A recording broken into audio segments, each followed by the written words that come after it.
Long, long ago, in a jungle far away, there were two unlikely friends, a camel and a zebra.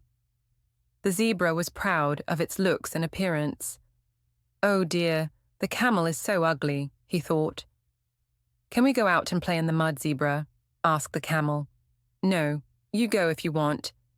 My black and white coat could get dirty," replied the zebra. The camel did so and sat there for some time. Later, in the evening, when Zebra was passing by from the camel's house, it asked, "Did I do something wrong, Zebra?" "It's just that I'm very busy, camel," replied the zebra.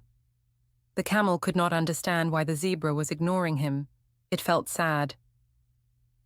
Many days later, there was a drought. There was no rain in the jungle for the entire season.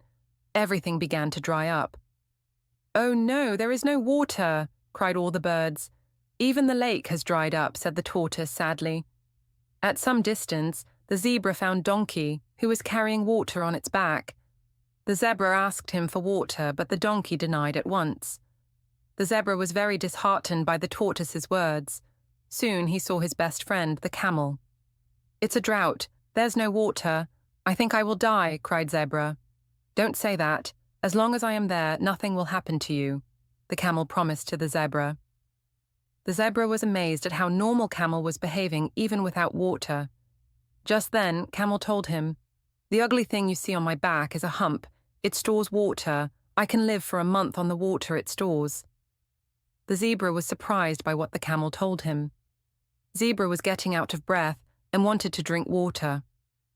The camel promised to take him to the place which is full of water.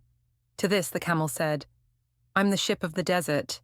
I know how to find an oasis." "What is an oasis?" asked Zebra.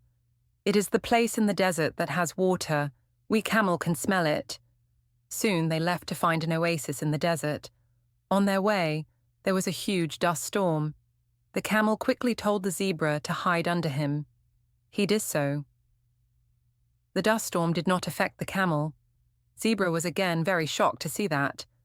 The camel told him, "My ugly long eyelashes help protect my eyes from such dust storms. Also, my skin is pretty thick." After some time, Zebra's feet began to burn because of a hot desert. "Ouch, I can't walk. The ground is too hot. Can't you feel the heat?" he asked. "Not at all. My hard hooves are built for hot desert sand. If you can't walk, hop on my back." "I'll carry you," the camel told Zebra. The ant and the elephant were very good friends indeed, and would play together whenever they had the chance. The trouble was, the elephant's father was a very strict father, and he did not like his son playing when there was homework to be done, or if his mother needed chores doing. And he did not like his son playing with his friend the ant, when he should be playing with the other elephants in the pride. The little elephant was very scared of his father, and did not like it when he was angry, but the ant was a very brave ant, and was not scared of the grumpy old father. One day, the two friends were playing a game of Mojabes when they heard the angry father approaching.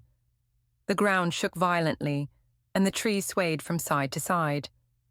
"Oh no, it's my father," cried the young elephant. Ebar, the little ant, puffed out his chest and stood to his full height. "Don't worry, my friend. You can hide behind me, and your father will not find you." A large herd of goats lost their way in a jungle. A cunning fox saw them. His mouth watered at the sight of such a large herd. He knew he couldn't kill them all, so he came up with an idea. He went to the goat that was leading the herd and said, "Are you the goats who stay in the village?" "Oh, yes," the goat said. "Do you know how we could find our way back?" "Just follow me," said the fox. The fox took them to the top of a steep rock. "See," the fox said, "that's your village. If you jump from the rock, you will be able to return to it." The leader goat could see the village. Without thinking, he jumped down. All the goats blindly followed him without even thinking about it. The fox went to the foot of the rock and enjoyed a hearty meal for many days.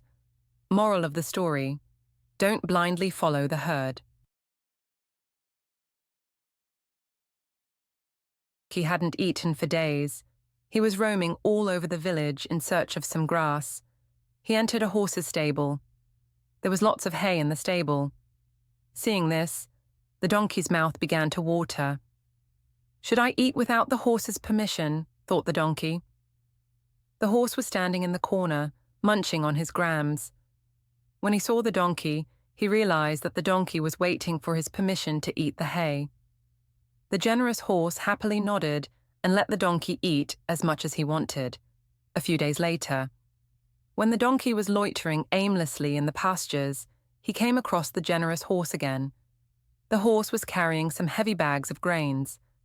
The bags were so heavy that the horse could barely walk. He was huffing, puffing and sweating profusely. The donkey quickly rushed to the horse's side and shared his load. The horse was very thankful to the donkey. After this incident, the horse and the donkey became best friends. They kept helping each other throughout their lives. Moral of the story: sharing work makes it easier. There was a big falcon.